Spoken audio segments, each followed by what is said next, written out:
Hello everyone, this is our Doctor. I hope you are doing really well. तो चलिए हम पढ़ रहे थे पीरियोडिक टेबल में हम लास्ट आर्टिकल पढ़ रहे थे अपना, है ना। लास्ट आर्टिकल पढ़ रहे थे जिसमें हम पढ़ रहे थे इलेक्ट्रॉन एफिनिटी। हम कंप्लीट कर चुके हैं अपनी रेडियस, इलेक्ट्रॉन नेगेटिविटी। अब हम पढ़ रहे हैं इलेक्ट्रॉन एफिनिटी। इलेक्ट्रॉन एफिनिटी का हमने कॉन्सेप्ट पढ़ लिया था, आज उसके हम फैक्टर्स पढ़ेंगे। क्लियर है? तो वीडियो में एंड तक बने रहिएगा। और आपको पता है कि मैंने इलेक्ट्रॉन एफिनिटी कितनी अच्छी तरह से आप लोगों को क्लियर करी है, तो आई होप आप सभी लोगों को समझ में आई होगी। और अगर समझ में आई है तो प्लीज़ मेरे चैनल को सब्सक्राइब कर दो, लाइक कर दो, कमेंट करो एंड शेयर करो। ओके जी, तो चलिए, बाकी कोई भी लेक्चर स्किप नहीं करना है, कोई भी बैकलॉग क्रिएट नहीं करना है, क्योंकि बैकलॉग ही मेन रीज़न होता है अपने अचीव के लिए, अपने गोल के पाथ से डिस्ट्रैक्ट होना, है ना। तो बिल्कुल भी अपने बैकलॉग नहीं करना है। कोई बात नहीं, एक दो लेक्चर का अगर बैकलॉग हो गया तो पहले उस लेक्चर को कंप्लीट करो, देन आगे बढ़ो, क्योंकि अगर आप उस लेक्चर को स्किप करके आगे बढ़ जाओगे तो आपको कुछ भी समझ में नहीं आएगा। समझ आ रहा है ना? तो चलिए स्टार्ट करते हैं। तो 5 मिनट्स हमने इलेक्ट्रॉन एफिनिटी का क्या कॉन्सेप्ट पढ़ा था वो क्लियर करते हैं, देन आज इलेक्ट्रॉन एफिनिटी को कंप्लीट करते हैं। कल लास्ट हमारे पास इलेक्ट्रॉन नेगेटिविटी बचेगी, उसके बाद melting point and boiling point बचेगा। एंड ये कंप्लीट होने के बाद इस चैप्टर को आप खुद बोलेंगे, अगर किसी भी स्टूडेंट्स ने अगर स्टार्टिंग से लास्ट तक के लेक्चर्स देखे हैं 26 या फिर अप्रॉक्स 27 लेक्चर्स, वही इसको ट्रीट कर पाएगा, उसको कोई भी डाउट नहीं आएगा, गारंटी है मेरी, है ना। चलिए, तो इलेक्ट्रॉन एफिनिटी का मतलब बताया था मैंने आपको कि जो इलेक्ट्रॉन एफिनिटी होती है वो जस्ट अपोजिट होती थी आयोनाइजेशन पोटेंशियल से। अब इलेक्ट्रॉन आयोनाइजेशन पोटेंशियल क्या होता था? आयोनाइजेशन पोटेंशियल होता था किसी भी neutral, isolated and gaseous atom में से जब भी एक इलेक्ट्रॉन निकालते हैं, तो एक इलेक्ट्रॉन निकालने के लिए हमें जो एनर्जी रिक्वायर्ड होती थी उसको हम आयोनाइजेशन पोटेंशियल बोलते थे।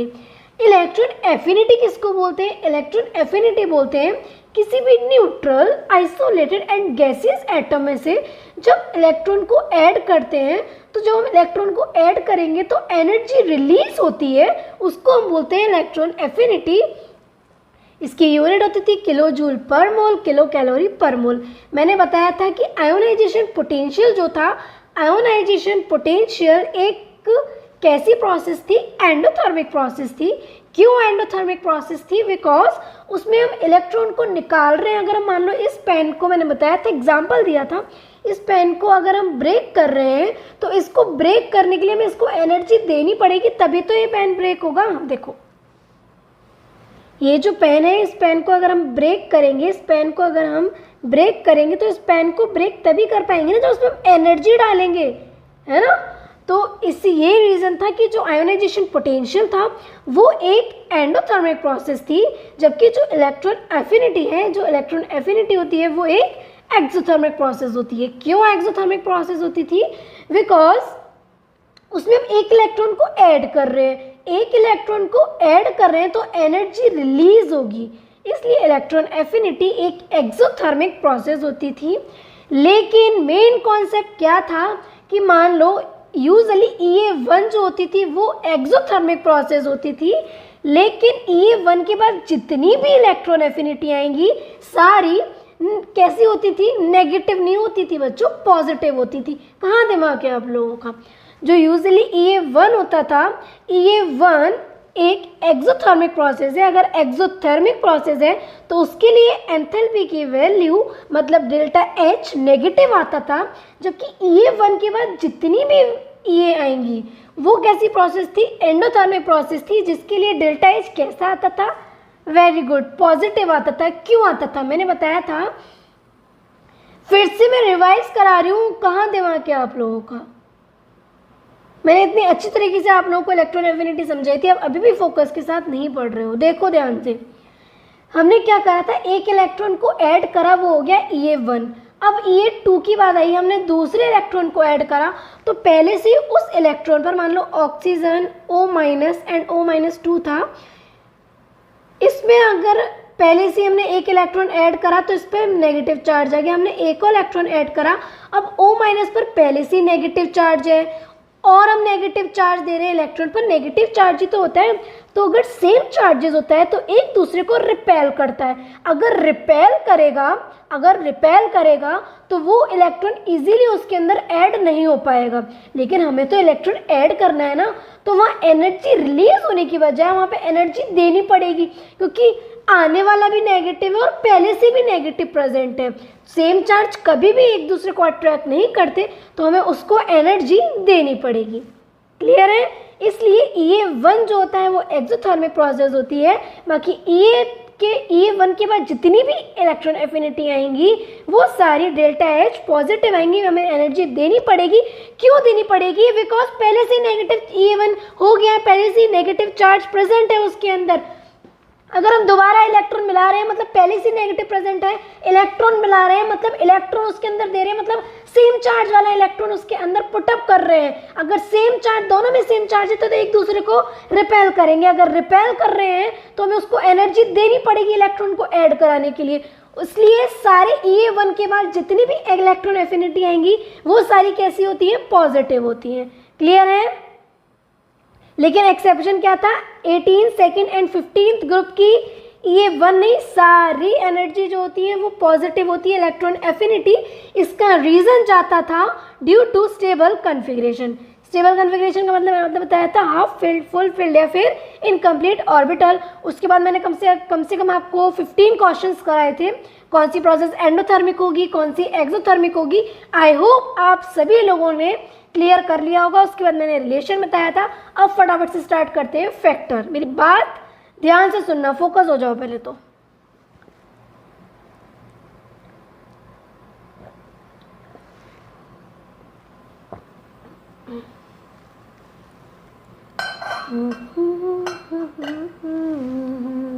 हो गए फोकस? स्टार्ट करें? चलिए, पहला फैक्टर है एटॉमिक साइज। आपको आपने पढ़ा हुआ है, जैसे जैसे हम ऊपर से नीचे जाते हैं, जैसे जैसे हम टॉप टू बॉटम जाते हैं, वैसे एटॉमिक साइज बढ़ता है। अगर एटॉमिक साइज बढ़ता है तो नंबर ऑफ शेल बढ़ेंगी, जिसकी वजह से इलेक्ट्रॉन एफिनिटी कम हो जाएगी। अब आप पूछोगे मैम आपने तो सिंपल से बता दिया कि एटॉमिक साइज बढ़ रहा है तो इलेक्ट्रॉन एफिनिटी इनवर्सली प्रोपोर्शनल होती है, इसलिए कम होगी। इसके पीछे का मैम रीज़न क्या है? कोई बात नहीं, मैं बताती हूँ ना। देखो, जैसे जैसे हम ग्रुप में ऊपर से नीचे जाते हैं, टॉप टू बॉटम जाते हैं, वैसे वैसे नो डाउट आप लोगों को पता है एटॉमिक साइज बढ़ता है। एटॉमिक साइज बढ़ने से नंबर ऑफ शेल्स बढ़ती हैं। अब देखो, एक एटम जो छोटा साइज का है, एक एटम जो बड़ा साइज का है, तो छोटा एटम जो होगा वो जल्दी इलेक्ट्रॉन गेन कर लेगा, जबकि जिसका साइज बड़ा है वो इजीली इलेक्ट्रॉन को गेन नहीं कर पाएगा एज कम्पेयर टू। मैं ये बात नहीं बोल रही हूँ कि गेन नहीं कर पाएगा, मेरी बात को, मेरे वर्ड्स को ध्यान से सुनो। मैं बोल रही हूँ एक एटम का साइज छोटा है और एक एटम का साइज बड़ा है, तो जिस एटम का साइज छोटा है वो इजीली इलेक्ट्रॉन गेन कर लेगा, जबकि एक एटम का साइज बड़ा है वो इजीली इलेक्ट्रॉन गेन नहीं कर पाएगा एज कंपेयर टू जो स्मॉलेस्ट साइज वाला एटम होगा। इसलिए जब भी हम ग्रुप में ऊपर से नीचे आते हैं तो साइज बढ़ता है। तो अगर साइज बढ़ता जाएगा तो इलेक्ट्रॉन को गेन करने की एफिशिएंसी कम होती जाएगी। याद है ऐसा कुछ मैंने आपको बताया था? Very good. क्या बताया था? जब नॉन मेटेलिक नेचर का मेटेलिक नेचर पढ़ रहे थे तब मैंने बताया था कि जब भी हम ग्रुप में ऊपर से नीचे आते हैं तो इलेक्ट्रॉन लेने की टेंडेंसी कम हो जाती थी, वहाँ EN डिनोट किया था। लेकिन इसका रीज़न यही जाता है कि जो एटॉमिक साइज है, जिसका साइज छोटा है उसमें तो हम इजीली इलेक्ट्रॉन को ऐड कर देंगे। मान लो जिसका साइज बड़ा है तो उसमें उतने ज़्यादा पहले नेगेटिव चार्ज प्रेजेंट है, और नेगेटिव चार्ज अगर हम पुट कर रहे हैं तो उसको और ज़्यादा एनर्जी हमें देनी नहीं पड़ेगी। भले एक्सोथर्मिक प्रोसेस होती है लेकिन EA1 के बाद तो एंडोथर्मिक होती है ना। तो जैसे जैसे ग्रुप्स के अंदर टॉप टू बॉटम आते हैं वैसे वैसे एटॉमिक साइज बढ़ता है। एटॉमिक साइज बढ़ने से नंबर ऑफ शेल बढ़ती हैं। अगर नंबर ऑफ शेल बढ़ रही है तो इलेक्ट्रॉन एफिनिटी क्या होती थी? कम होती थी। क्लियर है? चलिए, किसी को कोई डाउट है तो वो मुझसे पूछ। हाँ जी, तो हम पढ़ रहे थे factors affecting two electron affinity, ठीक है, तो जिसमें हम पढ़ चुके हैं एटॉमिक साइज, कि एटॉमिक साइज जो होता है वो इन्वर्सली प्रोपोर्शनल होता है इलेक्ट्रॉन एफिनिटी के। सेकेंड, स्क्रीनिंग इफेक्ट, मैंने आपको बताया था कि ग्रुप में ऊपर से नीचे आने पर स्क्रीनिंग इफेक्ट बढ़ता है, जिसकी वजह से इलेक्ट्रॉन एफिनिटी कम होगी। क्लियर है, क्योंकि स्क्रीनिंग इफेक्ट भी एक टाइप का रिपल्शन होता था, है ना, रिपल्शन एनर्जी होती थी। थर्ड है जेड इफेक्ट। जेड इफेक्ट कहाँ का लगता था? For same element, for isoelectronic species and for same period. अगर एलिमेंट सेम है, जितना ज़्यादा पॉजिटिव चार्ज बढ़ रहा है उतना ज़्यादा इलेक्ट्रॉन एफिनिटी बढ़ेगी, एंड जितना ज़्यादा नेगेटिव चार्ज बढ़ रहा है उतना ज़्यादा इलेक्ट्रॉन एफिनिटी कम होगी। ऐसा क्यों होगा? मान लो किसी पर पॉजिटिव चार्ज है, ऑक्सीजन एटम, इस पर पॉजिटिव चार्ज है, इस पर नेगेटिव चार्ज है, ये तो मान लो E1 हो गया। अब इसमें इलेक्ट्रॉन देना इजीली, इसमें ये जल्दी इलेक्ट्रॉन गेन करेगा या ये जल्दी इलेक्ट्रॉन गेन करेगा? आप मुझे बताओ। वेरी गुड, फर्स्ट वाला इलेक्ट्रॉन गेन जल्दी करेगा, क्योंकि उस पर पॉजिटिव चार्ज है। पॉजिटिव चार्ज का मतलब क्या बताया था? इलेक्ट्रॉन की डेफिशिएंसी है उसके ऊपर, तो वो इजीली इलेक्ट्रॉन गेन कर लेगा। इस पे पहले से ही नेगेटिव चार्ज है, सेकेंड वाला जो है इस पे पहले से ही नेगेटिव चार्ज है। अगर इसमें हम एक इलेक्ट्रॉन और दे रहे हैं, एक इलेक्ट्रॉन और दे रहे हैं, पहले से नेगेटिव चार्ज है, हम एक इलेक्ट्रॉन और दे रहे हैं, इलेक्ट्रॉन पर भी नेगेटिव चार्ज है, तो सेम चार्ज एक दूसरे को रिपेल करते हैं, जिसकी वजह से इजीली इलेक्ट्रॉन नहीं दे पाएगा, इसमें हमें एनर्जी देनी पड़ेगी। तो जितना ज़्यादा पॉजिटिव चार्ज होगा, मतलब उतना ज़्यादा उसमें इलेक्ट्रॉन की डेफिशिएंसी है, उसमें उतना ज़्यादा इलेक्ट्रॉन की कमी है, तो वो इजीली उसके अंदर इलेक्ट्रॉन ऐड होते जाएंगे। लेकिन किसी पर पहले से नेगेटिव चार्ज है, उसको हम और इलेक्ट्रॉन दे रहे हैं, ये तो इलेक्ट्रॉन एफिनिटी थी कि इलेक्ट्रॉन ऐड कर रहे हैं, तो उसमें as compare to positive charge add नहीं हो पाएगा इजीली। तो जितना ज़्यादा पॉजिटिव चार्ज बढ़ेगा उतना ज़्यादा इलेक्ट्रॉन एफिनिटी बढ़ेगी, और जितना ज़्यादा नेगेटिव चार्ज बढ़ेगा उतना ज़्यादा इलेक्ट्रॉन एफिनिटी कम होगी। ठीक है, तो जेड इफेक्ट बढ़ेगा तो नो डाउट इलेक्ट्रॉन एफिनिटी भी बढ़ेगी। ये कॉन्सेप्ट आइसोइलेक्ट्रॉनिक स्पीसीज के कॉन्सेप्ट में लगता है, और यही फोर्थ सेम पीरियड में जाने पर जेड इफेक्ट बढ़ रहा है, एंड उसके लिए इलेक्ट्रॉन एफिनिटी भी बढ़ेगी। मैंने थर्ड 3 करा दिए फैक्टर्स। पहला atomic size inversely proportional, screening effect inversely proportional, third Z effect directly proportional, fourth stable configuration. मैंने अभी बताया कि यूजुअली जो EA1 होता है वो एक्सोथर्मिक प्रोसेस होती है, लेकिन EA1 के बाद जितनी भी एनर्जी आएंगी तो वो सारी एंडोथर्मिक प्रोसेस होती थी। मैंने रीज़न बहुत अच्छी तरह से बताया कि पहले से ही उस पर नेगेटिव चार्ज प्रेजेंट है एटम के ऊपर, हम और इलेक्ट्रॉन को ऐड कर रहे हैं, और आने वाले इलेक्ट्रॉन का चार्ज भी नेगेटिव है, और उस पर पहले से ही नेगेटिव चार्ज प्रेजेंट है। तो अगर सेम चार्ज है तो एक दूसरे को क्या करेंगे? रिपेल करेंगे। क्लियर है? तो रिपेल करेंगे, लेकिन हमें इलेक्ट्रॉन को ऐड करना है, तो हमें उसके अंदर एनर्जी देनी पड़ेगी, जिसकी वजह से जो यूजुअली EA1 होता है वो एक एक्सोथर्मिक प्रोसेस होती है, जबकि EA1 के बाद जितनी भी इलेक्ट्रॉन एफिनिटी आएंगी वो एक एंडोथर्मिक प्रोसेस होती है। लेकिन 18, सेकेंड एंड 15 के लिए सारी इलेक्ट्रॉन एफिनिटी पॉजिटिव होती है, मतलब ये एंडोथर्मिक होती है, ऑलवेज एक्सोथर्मिक नहीं होती। उसका रीज़न जाता था स्टेबल कॉन्फ़िगरेशन, बताया, यही बताया कि इलेक्ट्रॉन एफिनिटी पॉजिटिव होती है फॉर स्टेबल कॉन्फ़िगरेशन। सबसे ज़्यादा पॉजिटिव होती है 18 ग्रुप की, फिर होती है सेकेंड ग्रुप की, देन होती है 15 ग्रुप की। तो जो ऑर्डर आएगा वो आएगा 18, सेकेंड एंड 15, पहले इसका ऑर्डर आएगा, देन इंक्रीजिंग ऑर्डर में आएगा। क्लियर है? तो फैक्टर यहाँ पर ख़त्म होते हैं। पीरियोडिसिटी पढ़ते हैं। पीरियोडिसिटी का मतलब क्या होता है? कई बच्चों को तो यही नहीं पता होगा कि पीरियोडिसिटी का मतलब क्या होता है। बता दिए कि पीरियोडिसिटी पढ़ते हैं, रियल मीन क्या होता है पीरियोडिसिटी का? बताओ आप लोग, मैंने बताया है आप लोगों को। पीरियोडिसिटी का मतलब होता है the regular gradation from top to bottom in a group and left to right in a period is called periodicity. मतलब ग्रुप में टॉप टू बॉटम में होने वाले प्रॉपर्टीज में चेंजेस, एंड पीरियड में होने वाले लेफ्ट टू राइट प्रॉपर्टी में जितने भी चेंजेस होते हैं उसको पीरियोडिसिटी बोलते हैं। पीरियड में पीरियोडिसिटी बोलते हैं, मैंने आपको बताया है। पीरियड में जाने पर यूजुअली रेडियस कम होती है, लेकिन IP, EA, EN तीनों फैक्टर बढ़ते थे। एक्सेप्शन की बात नहीं कर रही हूँ। तो वही रीज़न जाएगा, पीरियड में जाने पर इलेक्ट्रॉन एफिनिटी बढ़ेगी। क्यों बढ़ेगी? बिकॉज जेड इफेक्ट बढ़ रहा है, लेकिन एक्सेप्शन सेकेंड 15 एंड 18 ग्रुप सबसे कम होगी 18th ग्रुप की, फिर होगी 15th ग्रुप, फिर होगी सेकेंड ग्रुप की, फिर होगी 15th ग्रुप की। ये ऑर्डर आएगा, सबसे कम 18, देन सेकेंड, देन 15, उसके बाद अपना ग्रुप जानते हो पीरियड में जाने पर कंटिन्यूसली बढ़ेगी। क्लियर है? तो ये increasing towards left to right become more negative due to irregularly increasing to their Z effect. Irregularity क्यों आ रही थी? 18, सेकेंड एंड 15, इसका ऑर्डर के बाद फिर देन कंटिन्यूसली इंक्रीज होगी। ग्रुप में पेरियोडिसिटी पढ़ते हैं, यूजुअली ग्रुप में जाने पर एटॉमिक साइज बढ़ता है, नंबर ऑफ शेल बढ़ता है, जिसकी वजह से इलेक्ट्रॉन एफिनिटी कम हो जाती है। क्यों कम हो जाती है? एक छोटा साइज है, एक बड़ा साइज है। छोटा साइज इजीली इलेक्ट्रॉन को ले लेगा, जबकि एज कंपेयर टू बड़ा एटम। लेकिन ग्रुप में पीरियड में एक्सेप्शन याद हो गए इलेक्ट्रॉन एफिनिटी के, 3 एक्सेप्शन, 18, सेकेंड एंड 15। कोई मेंबर 18 ग्रुप का है, सेकेंड ग्रुप का है, 15 ग्रुप का है, सबसे कम होगी 18 ग्रुप की, फिर होगी उससे ज़्यादा होगी सेकेंड ग्रुप की, उससे ज़्यादा होगी 15 ग्रुप की। यहाँ पर रीजन जाएगा स्टेबल कॉन्फ़िगरेशन। उसके बाद पीरियड में जो हम ऑर्डर पढ़ते थे कंटिन्यूसली इंक्रीज होगी। ग्रुप में जाने पर ये कम होती है। क्यों कम होती है? बिकॉज साइज बढ़ता है। साइज बढ़ने से क्या हो जाता है? नंबर ऑफ शेल्स बढ़ जाती हैं।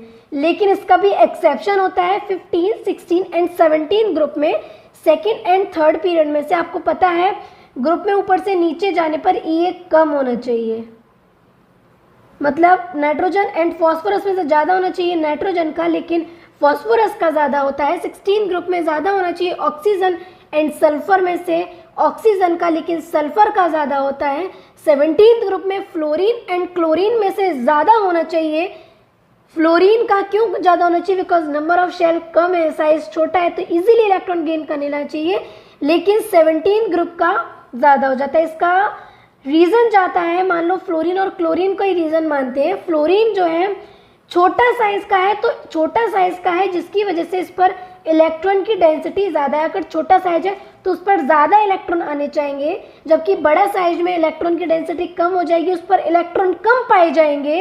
अगर साइज छोटा है तो इलेक्ट्रॉन डेंसिटी कम, अगर इलेक्ट्रॉन डेंसिटी ज़्यादा हो गई है, फिर से सुनो, साइज छोटा है तो इलेक्ट्रॉन डेंसिटी ज़्यादा, अगर इलेक्ट्रॉन डेंसिटी ज़्यादा मतलब इलेक्ट्रॉन प्रेजेंट है, इसका मतलब सेम चार्ज प्रेजेंट है। तो अगर सेम चार्ज प्रेजेंट है तो रिपेल करेंगे, जिसकी वजह से इलेक्ट्रॉन एफिनिटी कम हो जाती है। क्लियर है? तो ए का ऑर्डर जाता है 17 ग्रुप में, सबसे ज़्यादा होती है क्लोरीन की, उससे कम होती है फ्लोरीन की, उससे कम होती है ब्रोमीन की, उससे कम होती है आयोडीन की। यही ऑर्डर 16 ग्रुप में जाता है, सबसे ज़्यादा हो जाती है सल्फर की, ऑक्सीजन की सबसे कम हो जाती है। Then selenium, tellurium, polonium and oxygen. Maximum ये कंटेनिंग ग्रुप होता है 17 ग्रुप। 18 ग्रुप क्यों नहीं होता? बिकॉज उसमें ऑलवेज उसका ऑक्टेट कंप्लीट है, तो वो इजीली इलेक्ट्रॉन को नहीं ले पाएगा, उसमें कोई चांस ही नहीं है बच्चों इलेक्ट्रॉन लेने का, है ना। इसलिए 17 ग्रुप का ए सबसे ज़्यादा होता है और सबसे कम होता है 18 ग्रुप का। मैंने अभी बताया उसका ऑक्टेट कंप्लीट है, वो तो चाहेगा ही नहीं, कैसे ले लेगा बताना, कहाँ ले लेगा, कोई जगह भी तो खाली होनी चाहिए। And maximum a containing group 17 group का। फ्लोरीन एंड क्लोरीन में से भी किसका ज़्यादा होना चाहिए? वेरी गुड, क्लोरीन का ज़्यादा होना चाहिए, क्योंकि फ्लोरीन का साइज छोटा है, इलेक्ट्रॉन डेंसिटी ज़्यादा हो गई, रिपेल करेगा, रिपेल करने की वजह से इलेक्ट्रॉन एफिनिटी कम हो जाती है। तो ये ऑर्डर आ जाएगा नाइट्रोजन एंड फॉस्फोरस में से इलेक्ट्रॉन एफिनिटी फॉस्फोरस की ज़्यादा होगी, ऑक्सीजन एंड सल्फर में से सल्फर की ज़्यादा होगी, फ्लोरीन एंड क्लोरीन में से क्लोरीन की ज़्यादा होगी। हैलोजन के लिए क्वेश्चन आया हुआ है नीट में, PYQ है कि रेडियस का order continuously increasing order, IP का डिक्रीजिंग ऑर्डर, EM में एक्सेप्शन बता दोगे। EN का जो ऑर्डर IP का था वही EN का होगा। अब तो कर लोगे ना, अब तो कोई डाउट नहीं आ रहा ना इसको करने में। चलिए नेक्स्ट क्वेश्चन है, थोड़ा सा बचा, उसके बाद ये हमारे इलेक्ट्रॉन एफिनिटी कंप्लीट हो जाएगी आज। क्वेश्चन है which of the following has least affinity to gain of electron. क्या आंसर है बताओ जल्दी। या अगर लीस्ट सबसे कम 18, सेकेंड एंड 15 देख लो। क्या इसमें कहीं 18 का मेंबर दिख रहा है आपको? नहीं दिख रहा। क्या आपको इसमें 16 का मेंबर 18, सेकेंड एंड 15, क्या आपको 15 का मेंबर दिख रहा है? जल्दी बताओ। दिख रहा है। क्या इसमें सेकेंड का मेंबर है? नहीं है। लेकिन अब आप मुझे बताओ, ये ज़्यादा होगा या ये ज़्यादा होगा? वेरी गुड, H माइनस ज़्यादा होगा। क्यों ज़्यादा होगा? क्योंकि इसने हीलियम जैसा कर लिया है अपना कन्फिग्रेशन। अगर हीलियम जैसा कन्फिग्रेशन कर लिया है तो उसकी इलेक्ट्रॉन एफिनिटी कम हो जाती है, याद करो 15 ग्रुप के कंपैरिजन में। बता दोगे ये वाला क्वेश्चन? सबसे ज़्यादा नेगेटिव सबसे कम किसकी होगी? फास्फोरस की, और मोस्ट नेगेटिव होगी क्लोरीन की। ये वाला क्वेश्चन होमवर्क है। सेकेंड ये पूछा है आपसे कि O minus and S minus में से SE2 किसकी ज़्यादा होगी? अब देखो, oxygen and sulphur same group के मेंबर हैं। E1 किसकी ज़्यादा होती है? जल्दी बताओ। सल्फर की। तो E2 किसकी ज़्यादा हो जाएगी? O माइनस की। क्लियर है? चलिए जी, तो ये आपकी इलेक्ट्रॉन एफिनिटी कंप्लीट होती है। कल स्टार्ट करेंगे इलेक्ट्रॉन नेगेटिविटी। कल इलेक्ट्रॉन नेगेटिविटी को कंप्लीट कर देंगे। परसों आपका melting point, boiling point, melting point and boiling point तो केमिकल बॉन्डिंग में पढ़ेंगे। परसों मैं आप लोगों को बताऊंगी एसिडिक नेचर और बेसिक नेचर कैसे पहचानोगे। कोई भी एलिमेंट आपको दे दिया जाए और पूछे कि कौन सा एसिडिक है कौन सा बेसिक है, अब तक हम रटते हुए आए हैं, याद करते हुए आए हैं कि इसका एसिडिक होता है, ये बेसिक होता है, ये एम्फोटेरिक होता है। अब याद करने की बिल्कुल भी ज़रूरत नहीं होगी, बिल्कुल कॉन्सेप्ट के साथ हम पढ़ेंगे एसिडिक और बेसिक नेचर को। तो आज का लेक्चर यहीं तक ही रखते हैं, आगे का कल पढ़ेंगे। बाकी किसी को कोई भी डाउट है तो वो मुझसे पूछ सकता है। चलिए जी, तो आज का लेक्चर यहीं तक ही रखते हैं। अगर मेरी वीडियो पसंद आ रही है, लेक्चर्स पसंद आ रहे हैं, आप लोगों को प्रॉफिट हो रहा है, बाकी मैं अपने लेक्चर्स में एक भी पॉइंट नहीं छोड़ती हूँ, बिल्कुल छोटे से माइन्यूट पॉइंट आपको क्लियर करती हूँ। तो सारे लेक्चर्स देखने हैं आप लोगों को, स्किप नहीं करना है, कंसिस्टेंट रहना है, ठीक है? तो पढ़ते रहो, मेहनत करते रहो, कीप वर्किंग, कीप हसलिंग। जय हिंद।